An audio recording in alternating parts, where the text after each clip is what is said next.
Welcome to the Age Reversing Blueprint podcast, where we discuss tools and tips to help you reverse your age naturally. Let's take a few of some of the more interesting ones that I'm working on right now, okay? Which would be hyperbaric oxygen, infrared sauna, cold plunge, PEMF. Just down the street from my house, I can go in there and I pay $200 a month. And they got everything I want unlimited. HBOT, cold plunges. So I go in there, I do my 30 minutes of sauna. I do 5 minutes in the cold water, and I do a PEMF. I will see my aura HRV close to double on those nights. Those technologies were not accessible to us in the masses just a couple of years ago. There's all these recovery lounges popping up, and here's why I like these places. We're in such a hyper-stimulated world. We work ourselves like crazy. These are dedicated spaces. It's like the spa, but with all these new health optimization technologies. So inside one of these recovery lounges, I'm going this afternoon. It's Friday. I've been busting ass all week. I blocked 2 hours on my calendar to go and do recovery work. I'm going to go do 2 sessions. I might do 2 plunges, contrast therapy. But I'm creating space in my life to specifically go and work on recovering my body.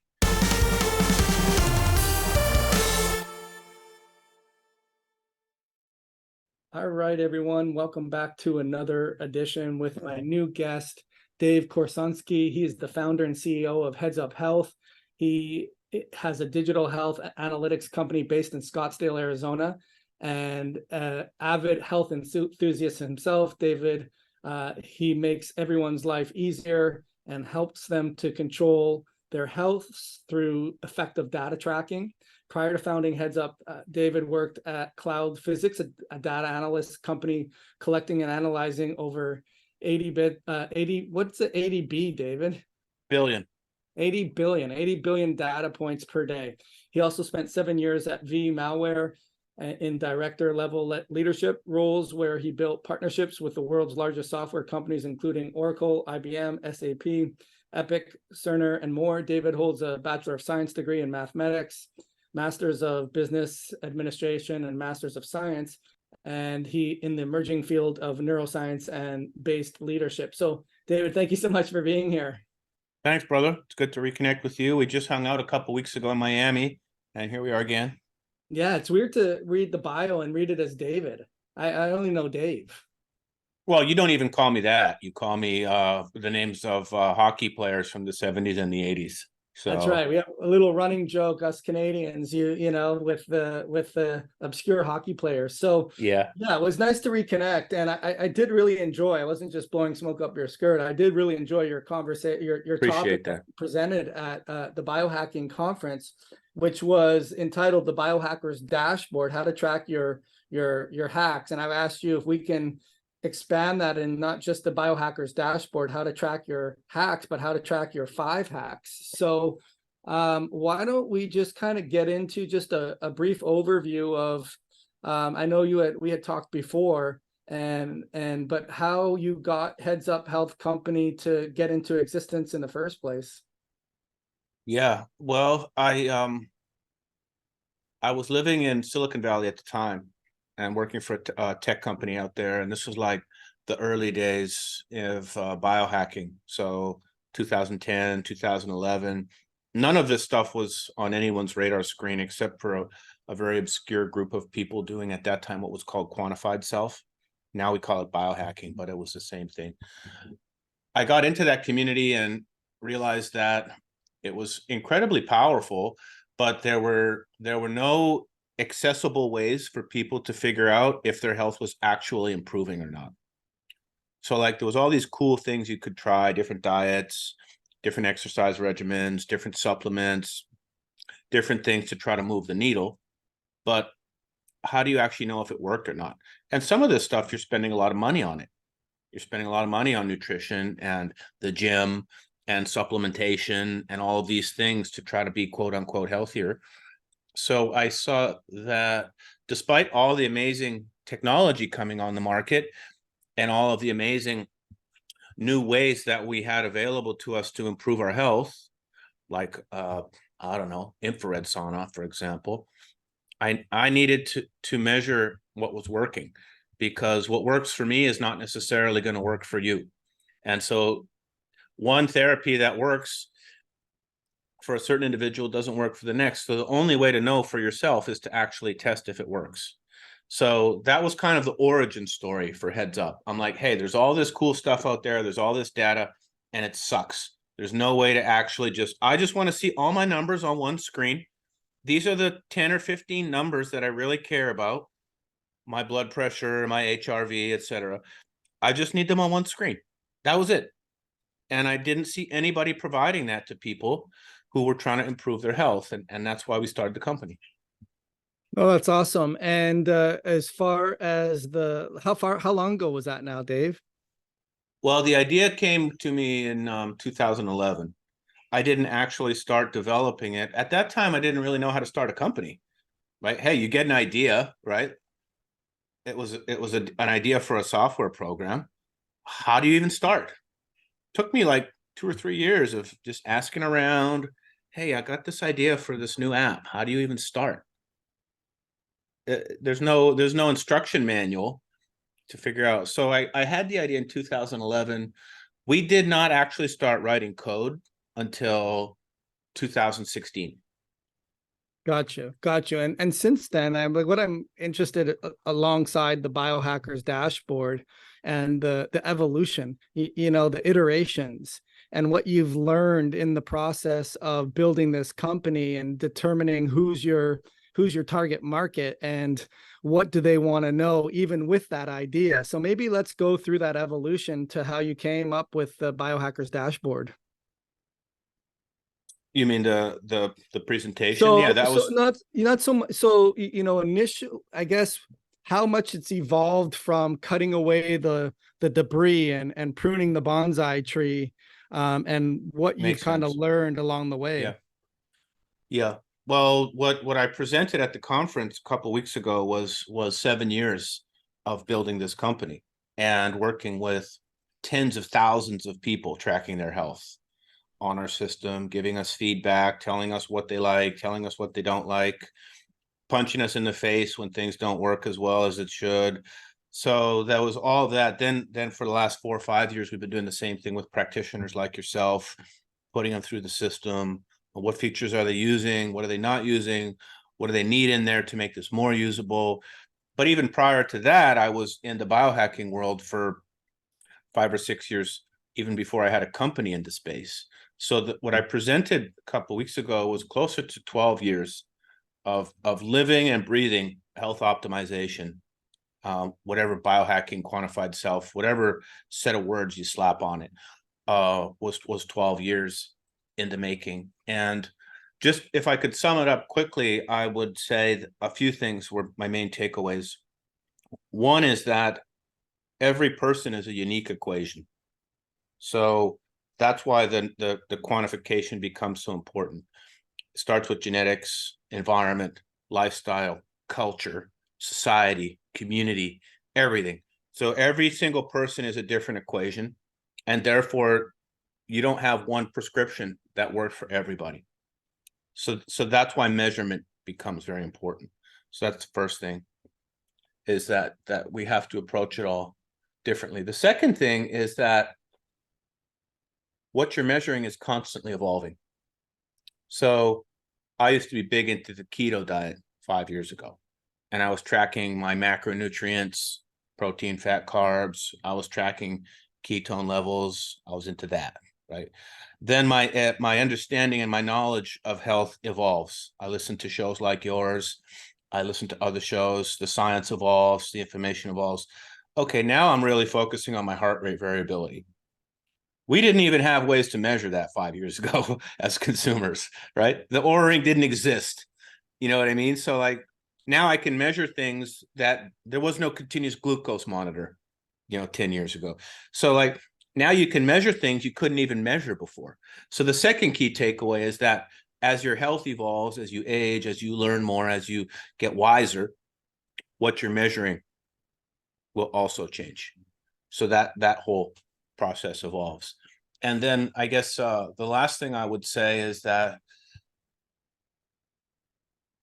it's hard and it requires persistence and perseverance and commitment, and you're going to get frustrated and you're going to feel defeated, and then the next day you're going to be on top of the world. So the last piece of it is just to approach it with open mindset and a mindset of humility and being able to just step back once in a while and not take yourself too seriously. So I guess the third part would just be making sure that you're taking care of yourself mentally, psychospiritually as well. This we're so hyper bombarded with information. Some of it really helpful, like these amazing podcasts, but some of it really that intentionally is designed with fear. And so I would say the last piece of it is just to keep an open mindset and to really just take care of yourself mentally, spiritually. There's a million biohacks out there, a trillion, a billion, right? But if your inner self is not at peace, then none of it matters. So really focusing on mindset, I think, is another piece of it. Yeah, and that's hard to operationalize, right? I mean, Totally.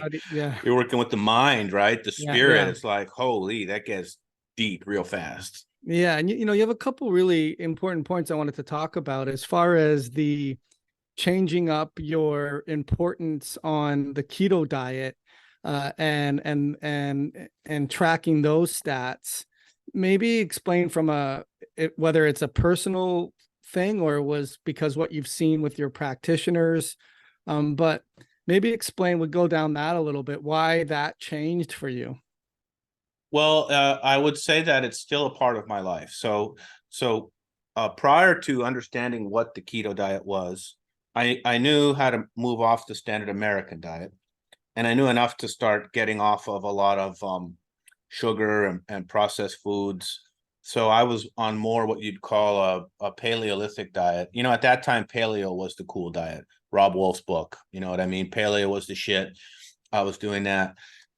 But when I started to learn the keto diet, that was the first way of eating that forced me to pay attention to blood sugar. Because even on these paleo templates, you were still eating foods that could generate a high glycemic load. Keto, you had to test your blood sugar and keep it nice and low. Otherwise, your ketones were not going to pop. So it wasn't until I was basically forced to start measuring blood sugar and ketones, that's when I really understood the difference between putting your body into a fat burning state versus a glucose burning state.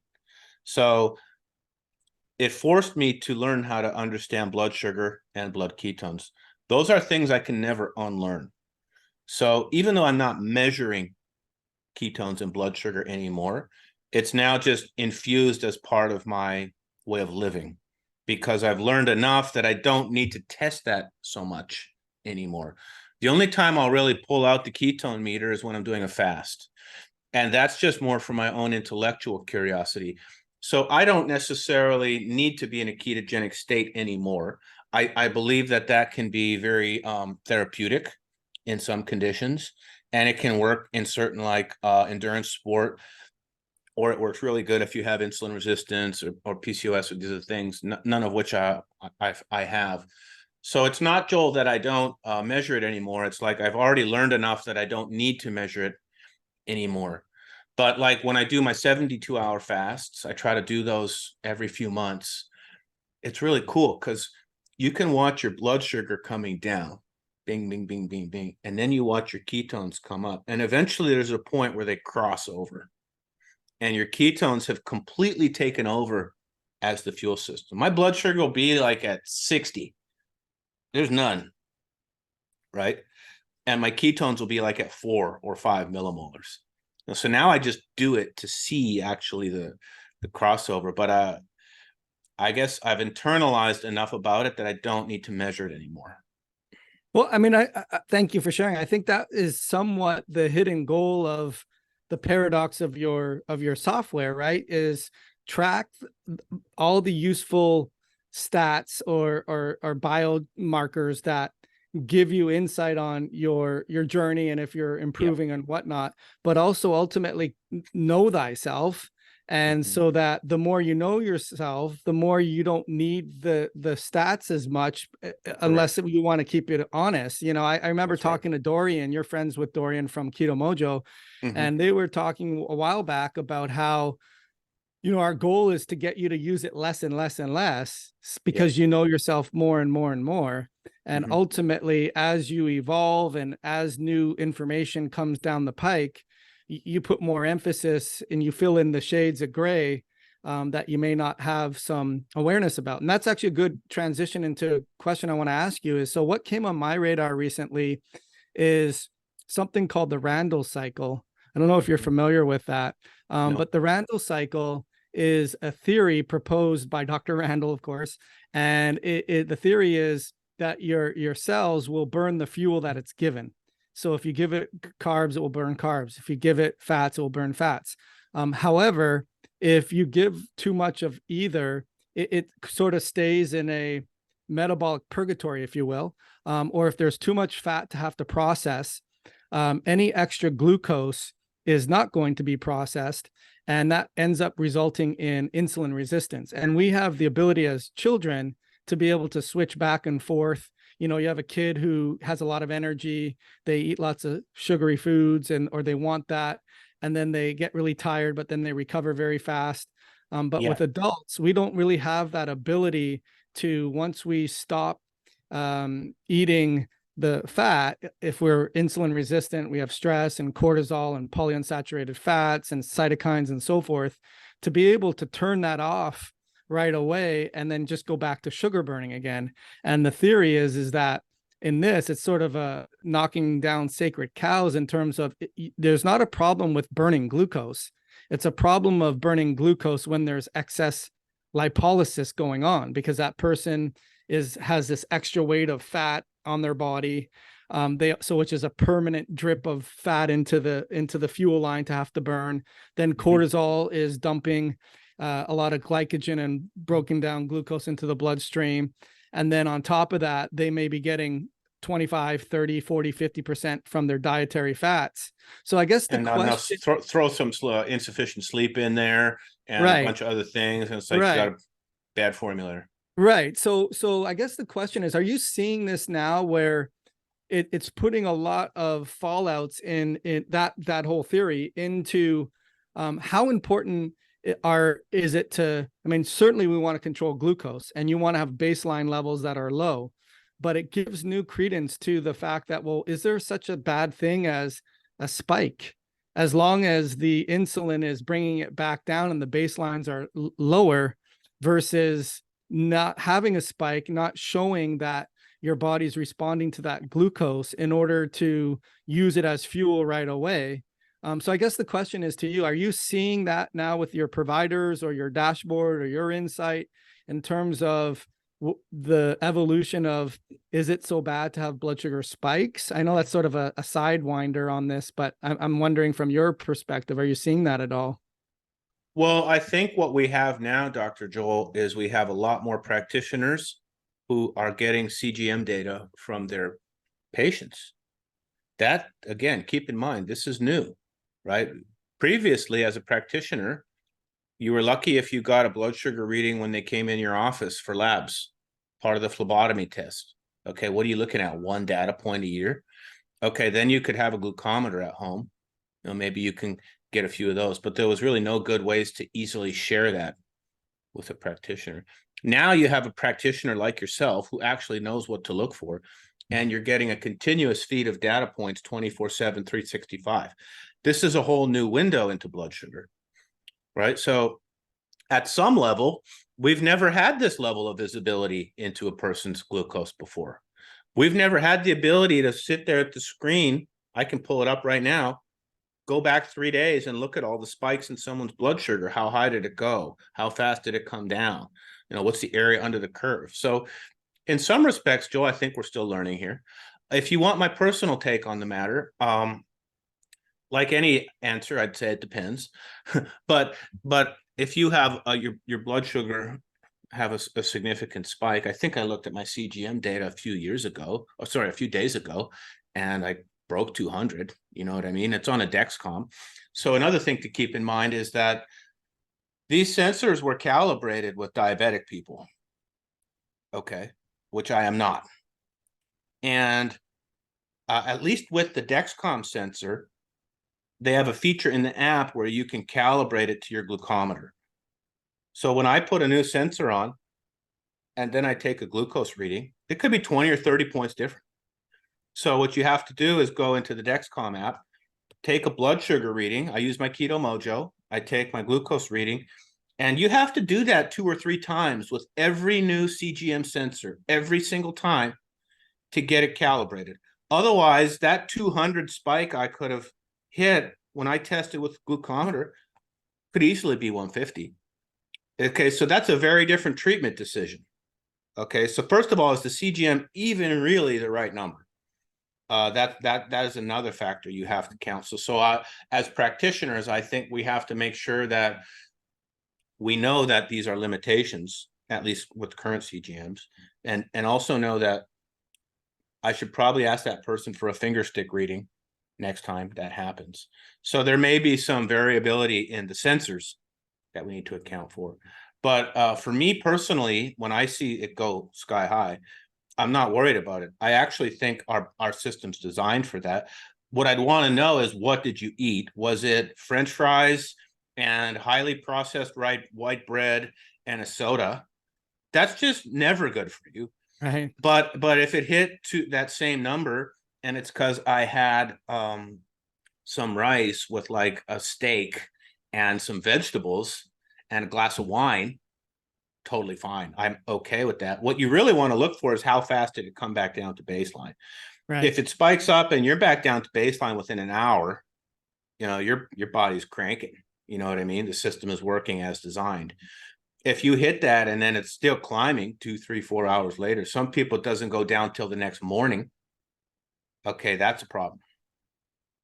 Yeah, that's a great answer. So I think that I would argue that again, like you said too, all the other things being in the mix as well, like a stressful marriage, you know, a toxic home, financial stress, having an infection, mold exposure, all those things as well. Yeah, throw those in the gonna, mix. right. But if we're controlling those, or as much as you possibly can, I think that we have to re-question the idea of never spiking above 120, which a lot of influencers and health even like renowned doctors are saying, which I don't think is realistic, because if you're eating, the quicker you convert food into energy, the less that can go wrong, the less oxidizable, the less the less that you can have a problem with. So but it's interesting that I like your take on that. So and well, I the other agree with thing, Joel, is that, like, okay, so I think Peter Attia, right? He doesn't like he sets his bar at 140, right? Like, I don't want my people above 140. Okay, it's probably a good soft goal, but like that doesn't mean we're a robot. It means that, like, we still have the joie de vivre. You know what I mean? It's like, hey, I'm going to go out and I know I'm going to have this delicious experience with loved ones, and I'm going to clock above 140. It's just, you know, I'm going to enjoy being a human. So there's that part of it. And then the second part is like, well, even the 140 on a Dexcom, there's plus or minus 20 points there, just due to the nature of the sensor. But in general, my take is it's more important about how fast it comes down definitely than how high it goes. Now, there are upper limits, like above 220 is a formal diabetes definition. Okay. right. Again, don't use the CGM to make that determination. Use the glucometer. But if your CGM is showing you're getting above that consistently after some meals, you need to start doing some postprandial testing with a glucometer. But for generally healthy people, I don't mind if it goes up high and comes back down. And it's also time dependent. Like, if you just come out of a fast, pretty much anything you're going to eat is going to spike you high. Right. You know what I mean? So right. like, were you fasting for 24 hours? Maybe you didn't have a chance to eat lunch. You got busy. You were fasted.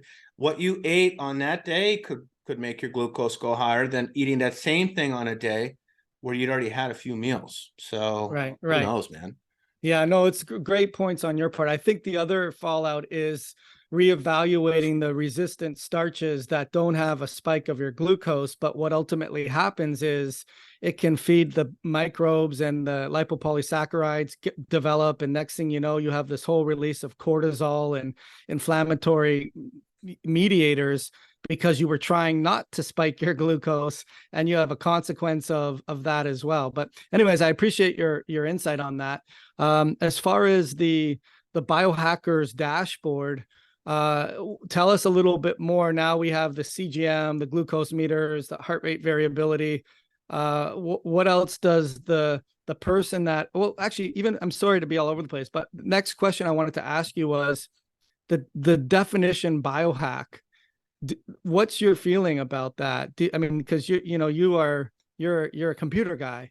And I somehow am not crazy about the definition, although, or the term we use, right? So if you were to say, listen, we're quantify itself, we want to know, like a computer, how we can get this running as effectively as possible. Everyone is unique. We want to extend lifespan, health span, quality of life experiences. Is biohack the best term? Or what's your sense on that?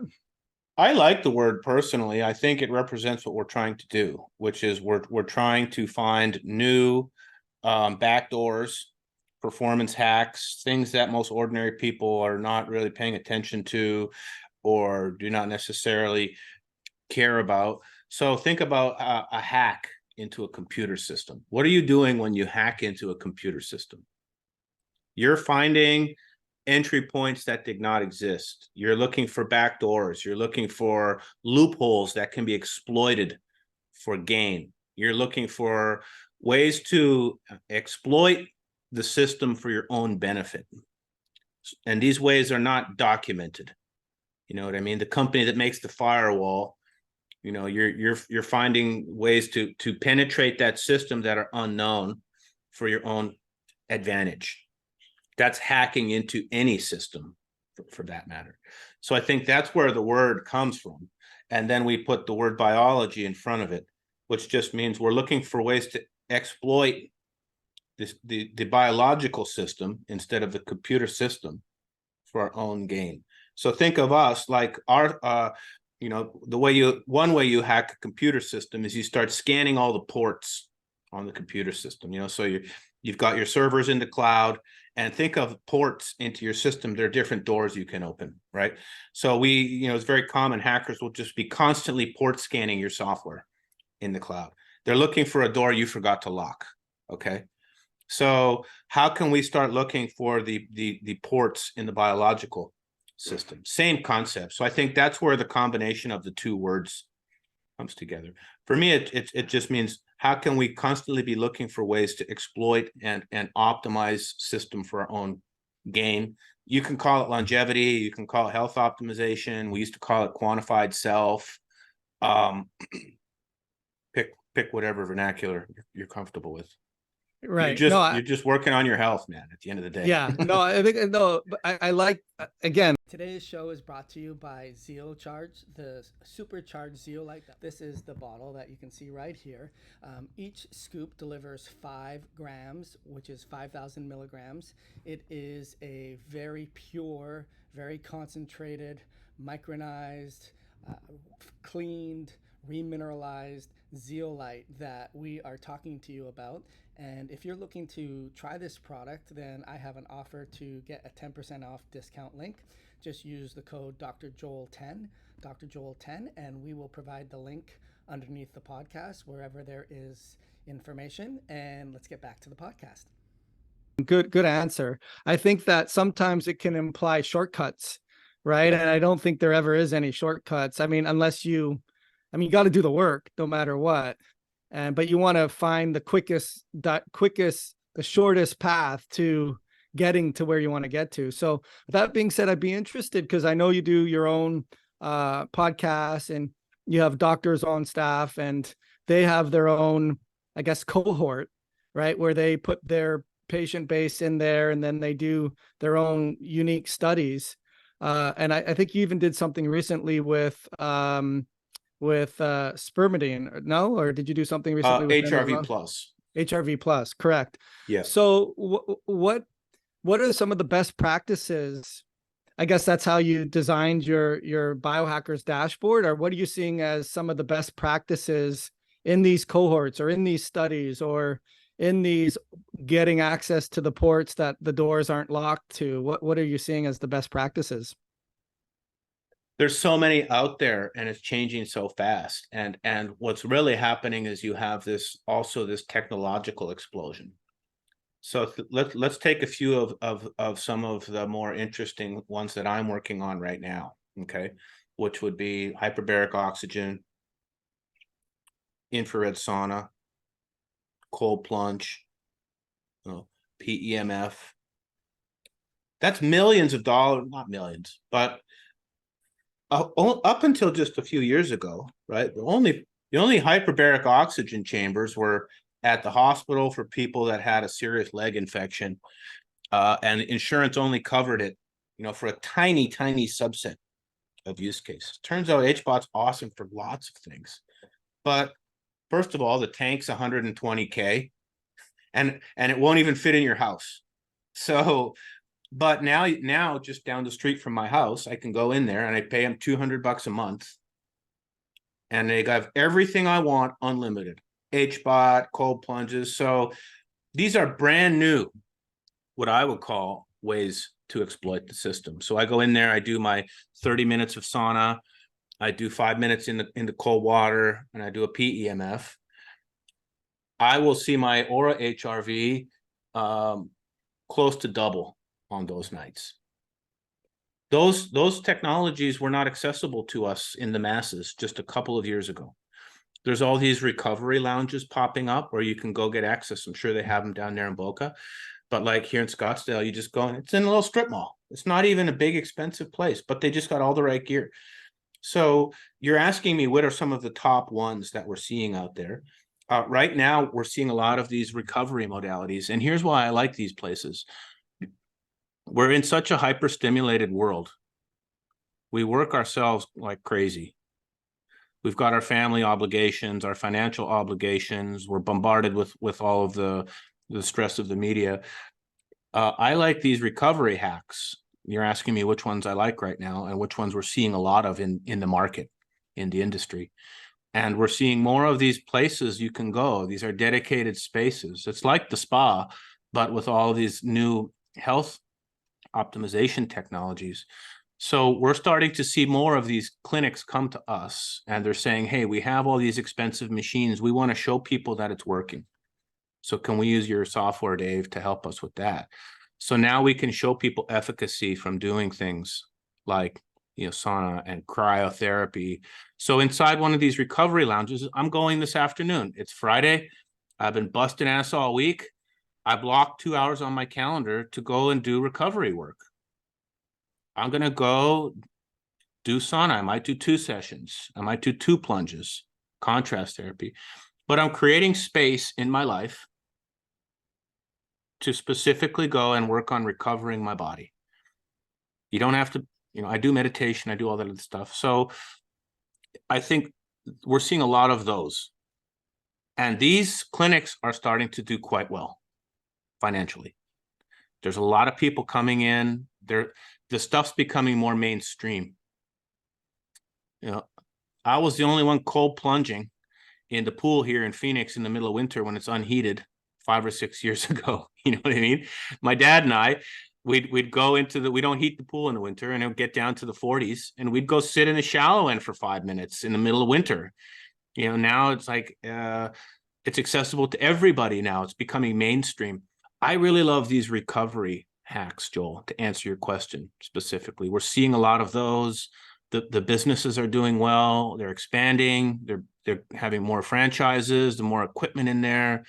So those are the ones I'm kind of nerding out on right now.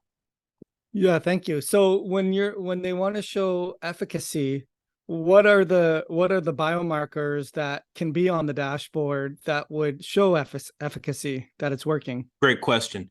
So these are more what I would call, they're going to generate an acute response quickly. You know what I mean? Obviously, they can compound over time. But what would you look for? First of all, you'd look at your heart rate variability, which is arguably becoming the single most predictive biomarker and the easiest to measure that we know of. You know, it's a good proxy indicator. Right. And just sort of, is that like, what's your, and most people by now that are going to be listening to this podcast don't need to be explained what heart rate variability is, but I mean, there's so many different ways to measure it. What are your, along with the different biomarkers that show efficacy, what do you see? What are the different ways that they can measure the heart rate variability besides the Oura Ring?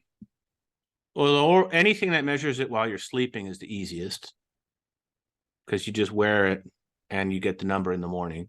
Before those came out, we'd do it with like a polar chest strap. You know, you'd connect it to an app like Elite HRV, and it would count for 5 minutes in the morning.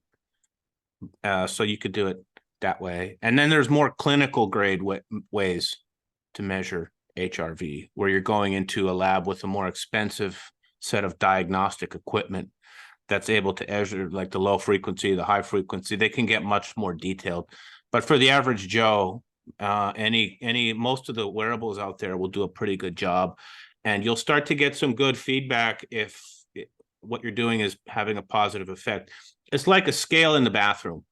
I have two in my bathroom because they're both wireless and I need to make sure they both work with heads up.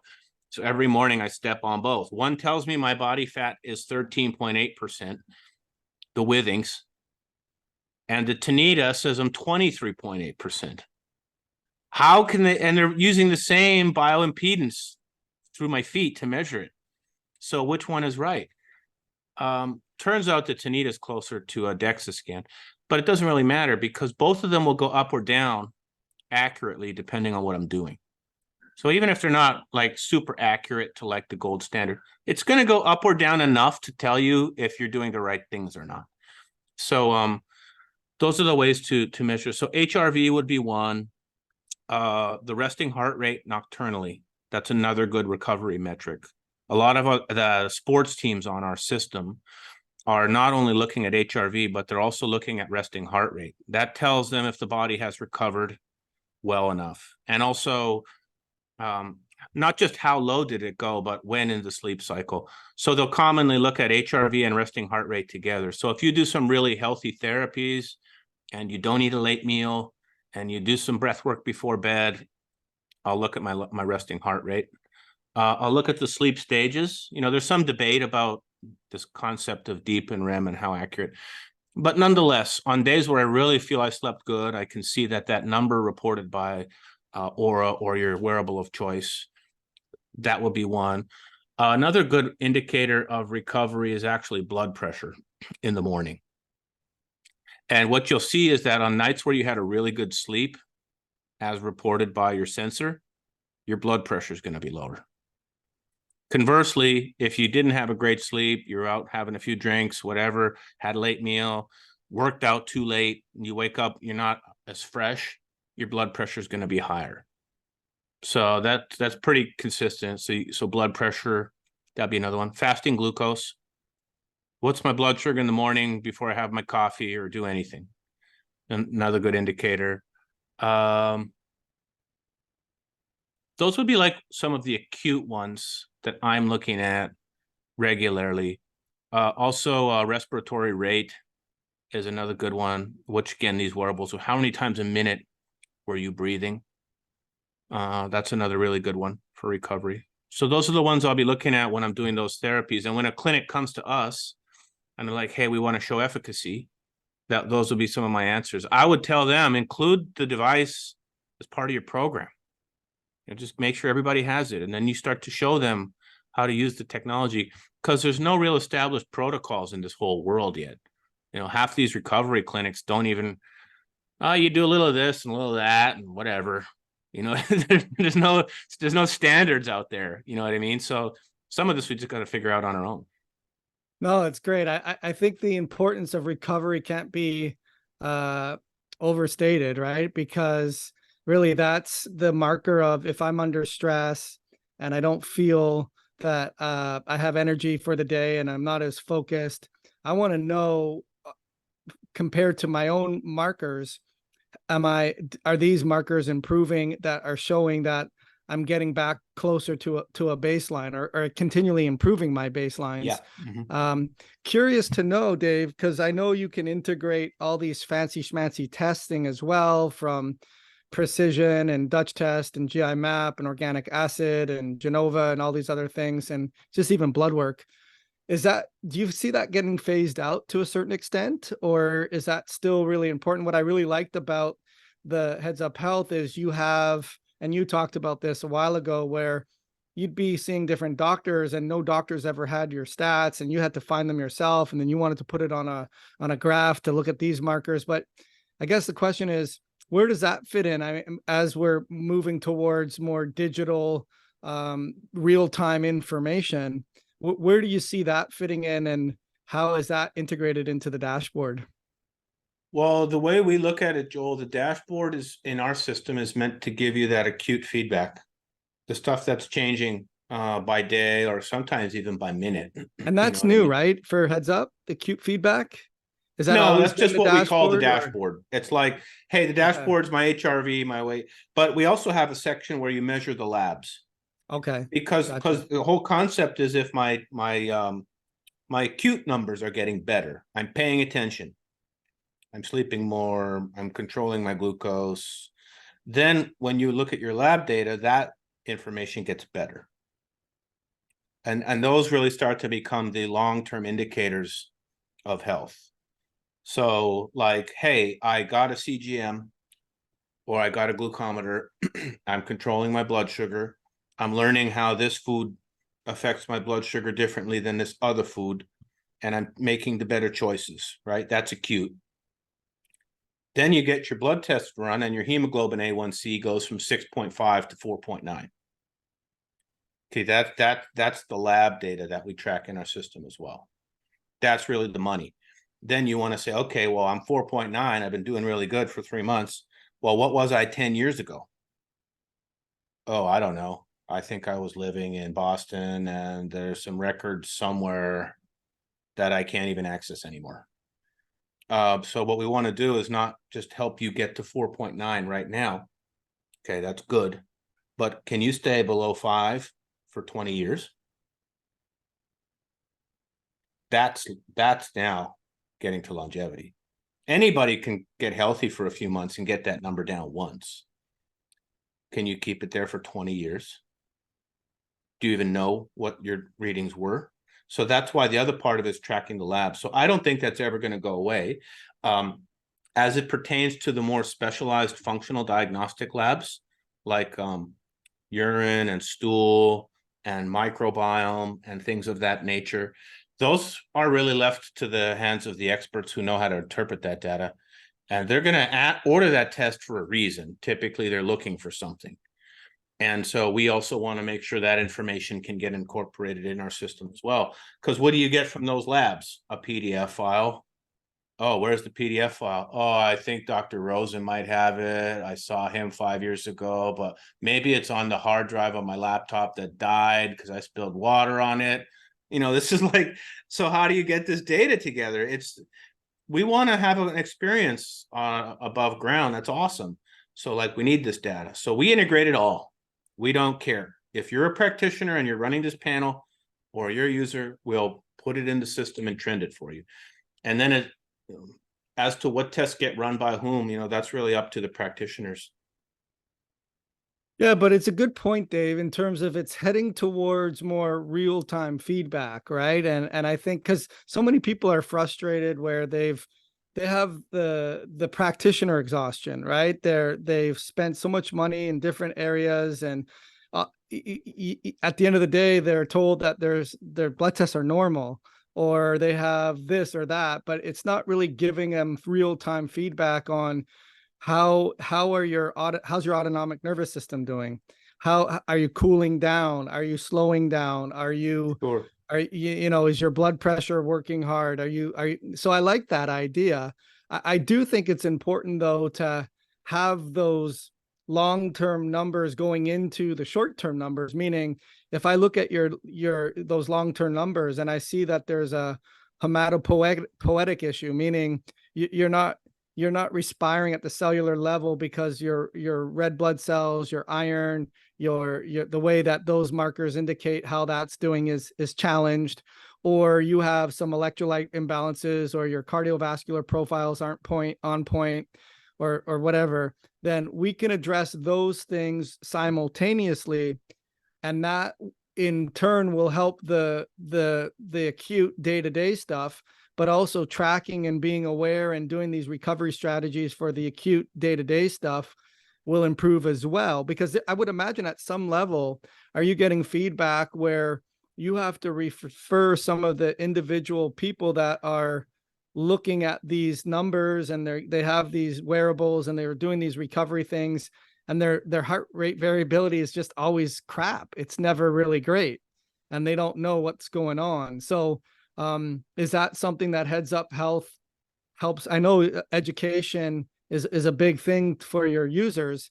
Is that something that is part of your philosophy and your mission, is to help educate them to integrate those numbers, not just from an acute standpoint, but how to make them work together nicely? Yeah, well, I think what we've really tried to do is, first of all, it's a multi-part problem. At the end of the day, there's only so far we're going to go, because we're just a technology company. So what we want to help you do is at least get all of your information into one system of record. And then you can start analyzing it, working with practitioners and stuff like that. We've built the system in a way that you can make those small day-to-day micro changes and then see the results in your longer term blood work as well. And then also potentially see it in these longevity tests, which is what I talked about at the conference, which is we now have ways to assess our rate of aging. And that can actually be reversed. Just like you can lower your hemoglobin A1C, you can lower your rate of aging. So that's the feedback loop we want to create inside of our system. That's the thesis of how the system was built.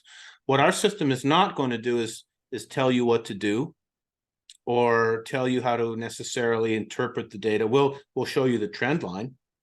You will have to interpret whether that trend line is good or bad for you, because it's going to be different. Or your practitioner will be on the other end interpreting the trend line for you.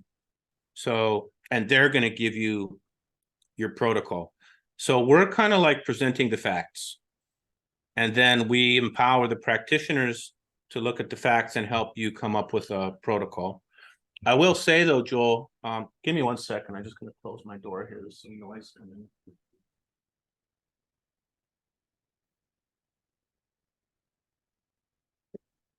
I will say though, Joel, that there's more things that are now starting to be collected at home passively, which is exciting. You gave this example of practitioner fatigue, and they all want to rerun the labs and the panels, and maybe at some point there's just more I can start doing on my own. But you can get overwhelmed on your own. The last thing we want is people consulting Dr. Google for interpretation on this lab test. But there are people who are like, you know what? I'm going to do some research on my own first or now. So it's not far off. I have a test kit in my kitchen here that I just put a drop of blood on a spot card and send it in the mail, and they run lab tests for me. So, right. You know, there's more of that at-home stuff coming that we can do on our own, and then we can go do a little of our own research, consult with someone here, consult with someone there. So there's more of the self-directed stuff coming where we can do more testing at home. Right, but you know, ultimately, it's a consequence of you going to these conferences, presenting the information, having your finger on the pulse of what's coming down the pike, and knowing how you can best serve your end user, but not playing doctor, in the process. Right. But good segue into the rate of aging, and I really like those tests and the DNA methylation, and now they've added the ability of looking at these exercise markers, right? Like force, exploratory volume, and hand grip strength, and VO2. And so maybe, I mean, is that being integrated in? that's just being housed in your software, or what's your, Absolutely. Yeah. yeah, yeah. We spoke with a group last week, and they're like, every single person that comes in our program, there's a grip strength test. We want to trend that. We want to know your grip strength now, and we want to have that on the dashboard, and we want to check it again in 12, 18, 24, 36 months. We want to see that trend line going up. VO2 max, same kind of thing. So these practitioners are coming to us and they're saying, hey, we've been measuring all this stuff for decades. We've never had one dashboard where I can show people their HRV, their grip strength, their VO2 max, their waist circumference. And there's lots and lots and lots of really well done studies that directly correlate these to longevity. So, and then can you also on that dashboard put their biological age? Now it's getting fun. Now it's just gamified. It's cool. I mean, I think that the more you keep it basic, right? And like knowing that your hip to waist ratio, and knowing that your strength of how much you can squeeze something, or how much you can breathe out at one forced breath, can be that much more insightful than having a $1,500 test to look at your blood work that you're only going to be told that there is nothing wrong or you need to be put on a statin, right? I mean, it's crazy. That's good to have the blood work. You know, you can go look in your toilet bowl and you'll get great biomarkers just from urine and stool. They don't cost anything. You don't have to buy a sensor. There's no expensive lab tests. Bristol score and the color of the urine. You know, those two things right there, you can self-calibrate pretty effectively with. Curious to know, as far as one of the things that I do with the patients I work with is I have them do some different diet variations and macro changes. And it's hard to really extrapolate the impact that's having in real time if it takes some timing to change those things in and see what it's coming out. But as far as oh geez, I lost my whole train of thought on that question. What was I gonna say on that? Darn it, I forgot what I was gonna say. It was gonna I be a think you good were question. looking at like how do you measure stuff when a protocol if it's not going to kick in for 3 to 6 months. You know what I mean? Like some of this stuff doesn't happen overnight. A supplement is not going to improve your vitamin D after 2 doses. You know what I mean? So like you there are things that just have to be looked at longitudinally over time. And I think that's where the blood work can be helpful. Just simple vitamin D level. Great Right. example. Right. No, actually, so I remembered now. So as far as, because you can't suss that out right away over time, I think you have insights or trends. I forget what it's called, but can you put subjective stuff? Let's say, I want to know my cognitive health, which I don't feel is on point all the time. I don't feel like I have energy all the time. I don't feel like my motivation and libido might be there, and my GI discomfort. So those, say, 4 markers you can put on a 10 scale and give yourself just sort of a visual analog score. Is that being incorporated as well, or is that encouraged, or marking those subjective feedbacks that can be just as insightful as objective stuff as well? Yeah, so on the dashboard, we have a lot of practitioners that will put some metrics there for you to self-report those things. So the practitioner may assign a dashboard to their client, Joel, which has grip strength, VO2 max, HRV, but also libido 1 to 10, energy levels 1 to 10, mood 1 to 10. And you can self-report those things subjectively. Symptoms, migraine, severity, all of those types of things are reportable. If you're working with a condition where those are a problem, what you're really trying to do is figure out the triggers. So, okay, if I can track my migraine severity, then I can go back and look at those times when I had a really severe migraine and figure out what the heck was going on at that time. Oh man, it turns out that like those are really correlated with when I have a certain meal, for example. Oh, okay. So maybe there's a metabolic component to this migraine. Or like another example, I noticed for me, this is something I'm working on recently, where like I was noticing my nocturnal HRV at home was lower than when I'm sleeping at a hotel at a conference. I'm like, oh man, I'm not in my comfy bed. I can't get it as cold as I like. I don't have my chili pad. Why is it higher in the hotel than at my home? So you measure it for a while, right? Just like the migraine severity. And the correlation might not jump off the page right away.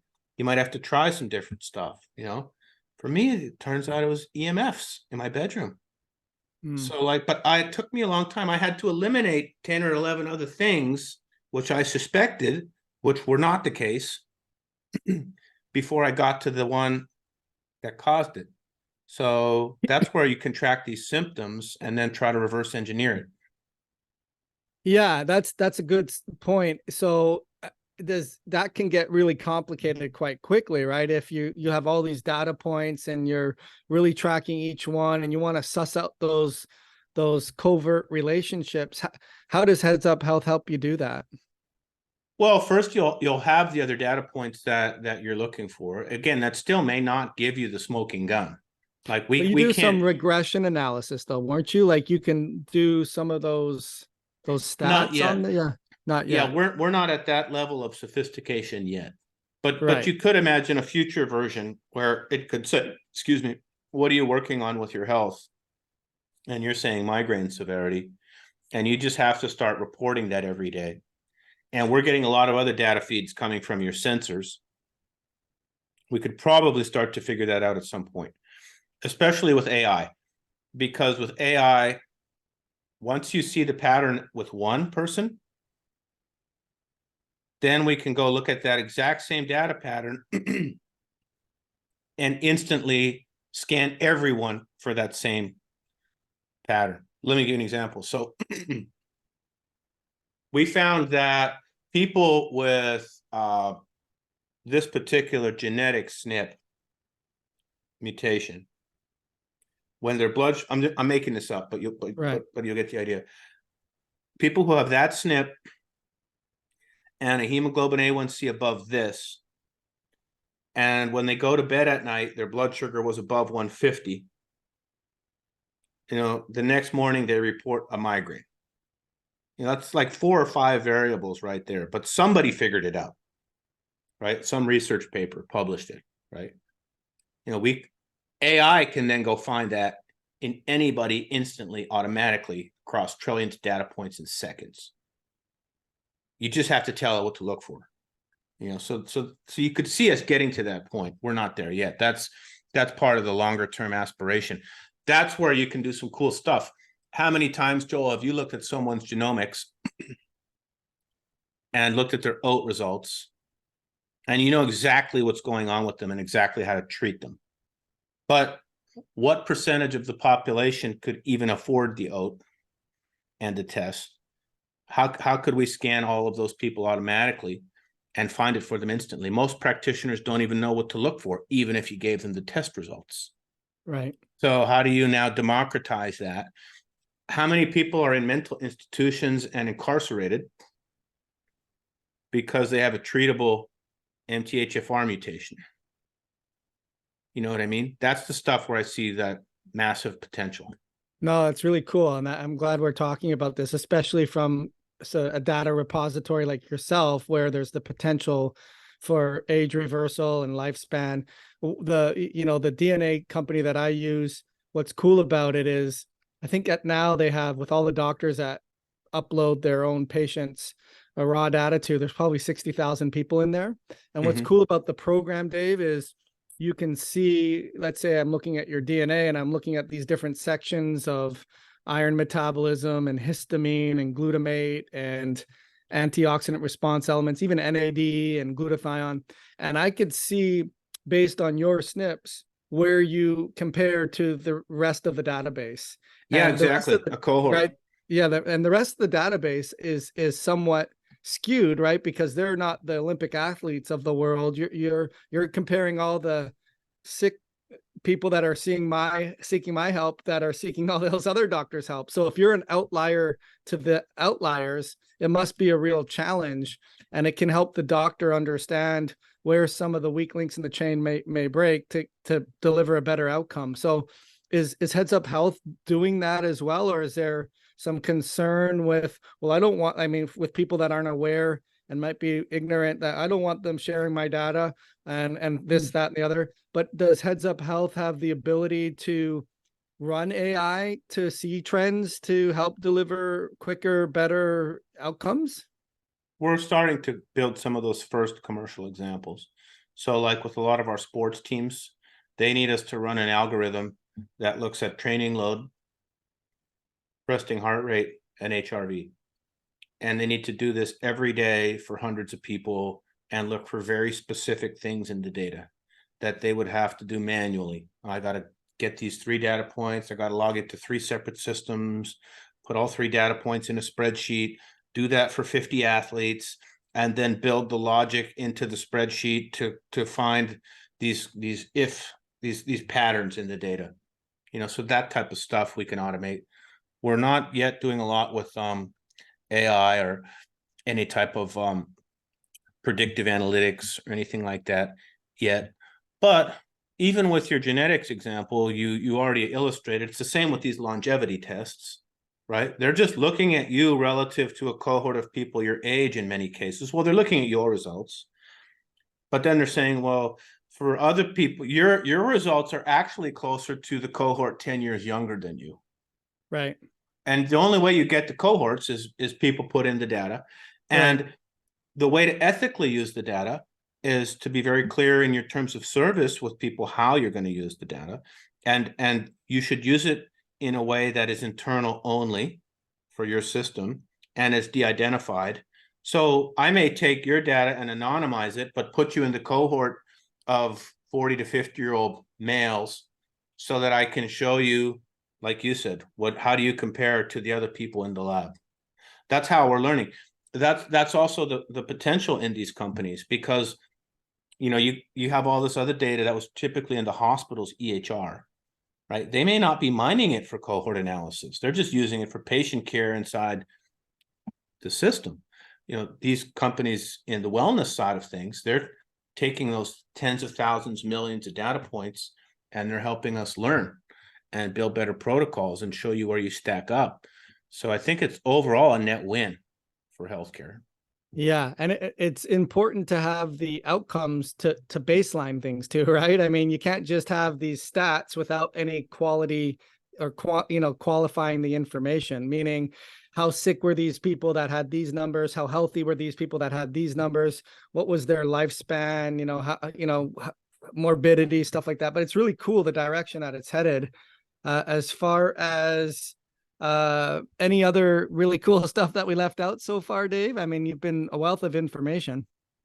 No, I think we covered a lot of really of the more prominent parts of what we're seeing in healthcare right now. A lot of these recovery modalities, a lot of good ways to measure things, just some good practical examples on how to use data and also how not to use data, and also just some really good discussion about where things are headed and what's the potential. There should be no reason why we cannot substantially increase the overall lifespan at this point. Our diagnostic capabilities are better. We have more access to diagnostics than we've ever had. We have access to the best health optimization gear in the world, stuff that LeBron James could afford in his house. I can walk down the street and do the same thing now for pennies on the dollar. I can buy the best supplements from the best company that researched the extract from the tree in this obscure nation that's like a longevity super compound. Could order on Amazon and have it delivered the same day. You know what I mean? So we have every tool we should possibly need at this point in the game to improve the lifespan. We're just putting all these protocols together and figuring it all out.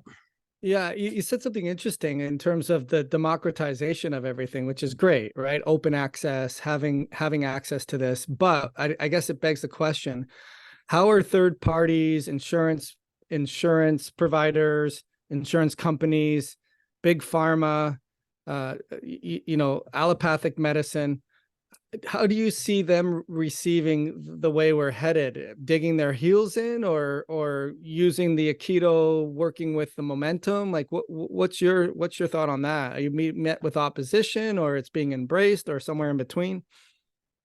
Typically, they don't seem to be opposed to it. They just they don't have the ability to advise you on that stuff because that's just not the way they're trained.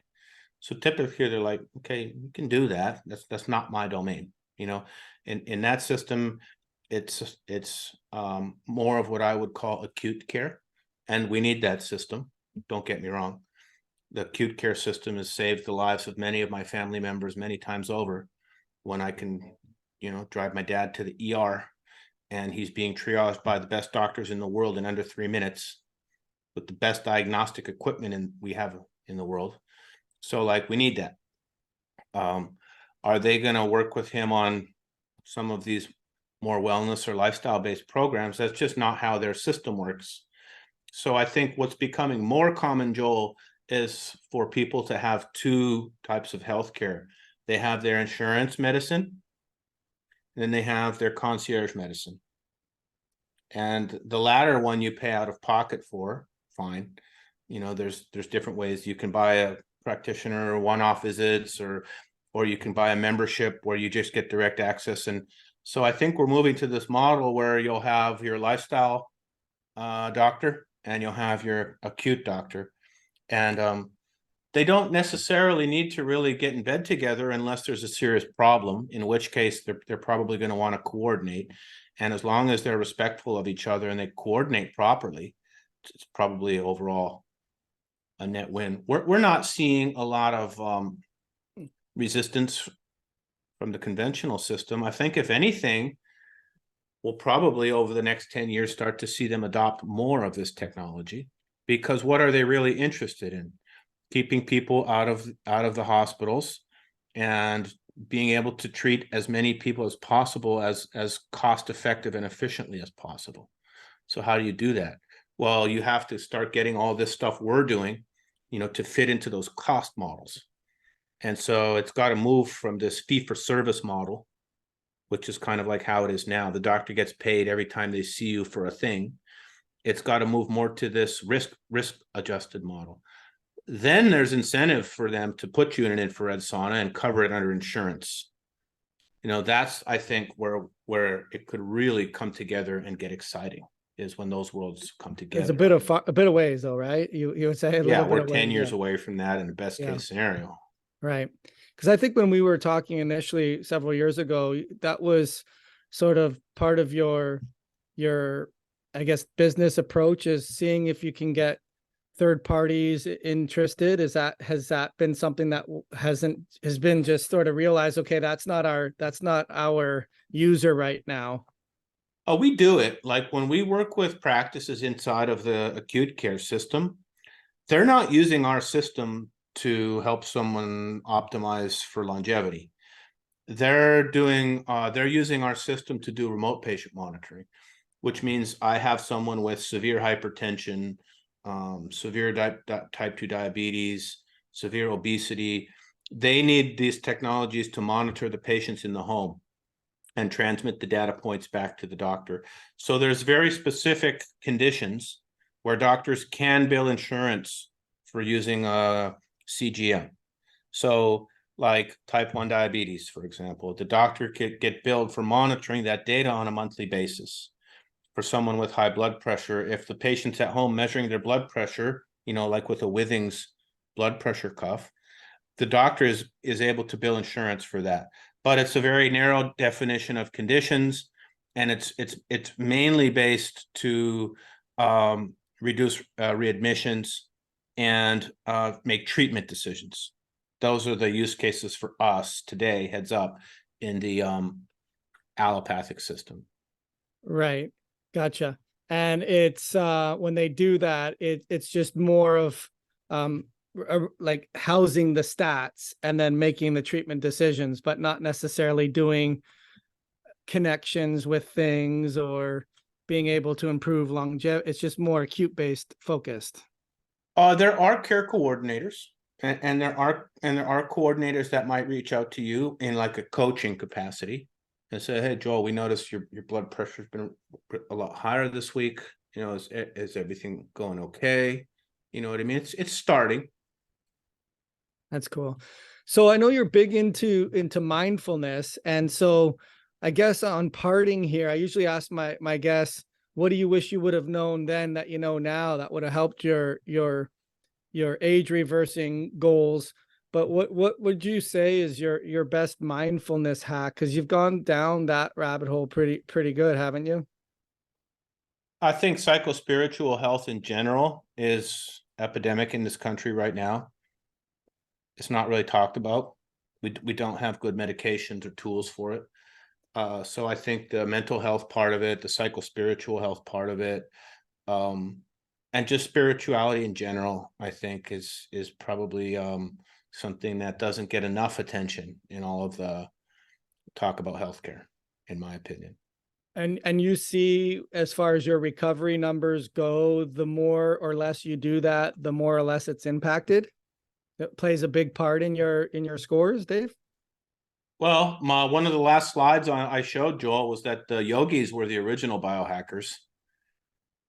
How did they biohack? They just use breath. You know, have you read the James Nestor book? Yeah. So like they're not doing cryo. They don't need a CGM. They know how to do self-mastery through breath control, introspection. They're the original biohackers. And guess what? You look at those yogis, they live till 95, die peacefully in their sleep. You know what I mean? Not everyone. I shouldn't make generalizations like that, but their mental state of mind, their inner game, their spirituality is so strong that that's really driving their life force. In the meditative world, there's this concept of prana, or the Buddhist world, prana, or breath. In the Chinese traditions, it's called qi, but it's working with your life force.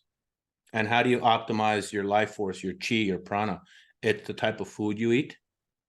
You know, that's why a yogic diet is very important. The yogic diet, they're looking at fruits and vegetables and organic and ethically and sustainably. They take great pride in choosing food, where it comes from, who grew it, how did it grow.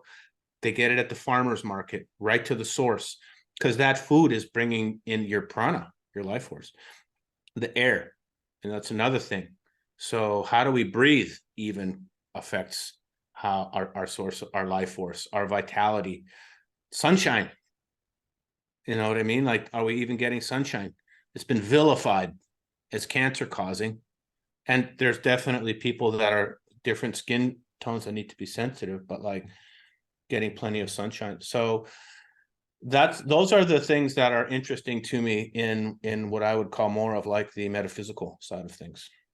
That's awesome. No, good stuff. So I'm listening to this and I want to be able to try this out myself, or there's practitioners that may want to add this to their services, to their patients that they work with. What can they do to start to use your information? Yeah, thank you, Joel. So our company is Heads Up, and we're at headsuphealth.com. And through there, if you're an individual, you can sign up for a 30-day trial. You can start measuring some things and get some of your data in there and start to see if this is something for you. No, not everybody wants to measure their health. I get that. Not just like not everybody meticulously tracks their finances, but whatever. If you want to start tracking, you can start using it as an individual.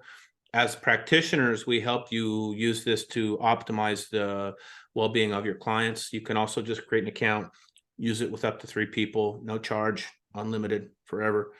And then if you just have questions, you can email support@headsuphealth.com on pretty much anything we talked about here today. My team will alert me. If there's a question for me, just make it specific to me and send it off. and we'll process it for you.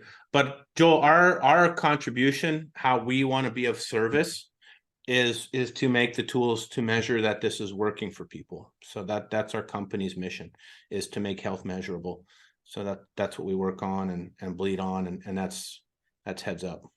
And just curious, thank you for that. And as far as just for complete disclosure, let's say after the 30 days as an individual, what are they looking at after that? It's $9 a month for the subscription. Right. I mean, listen, $9. Can they do a pay for a year and save even more? 79 a year. 79 for the year.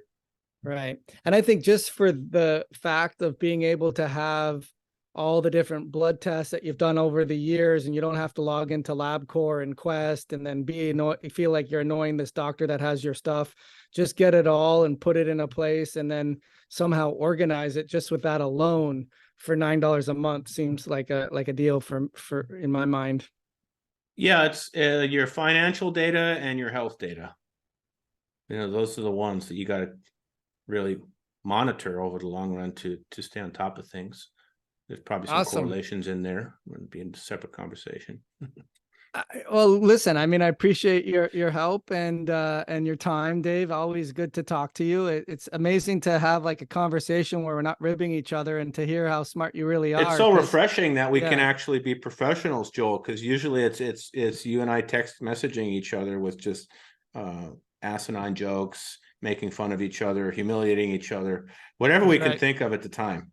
That's right. That's right. No, it's awesome. I appreciate your time, Dave, and I look forward to hearing about the progression as we move forward here. So thank you so much. All right. Thanks, Dougie Smale. Hi, thank you so much for watching our Age Reversing Blueprint podcast. If you've made it this far, we sincerely thank you for your attention and your interest in reversing your age. If you're looking to get more information on today's topic or other podcasts that we've had, be sure to check out the show notes and be sure to check out drjoelrosen.com. Have an awesome day.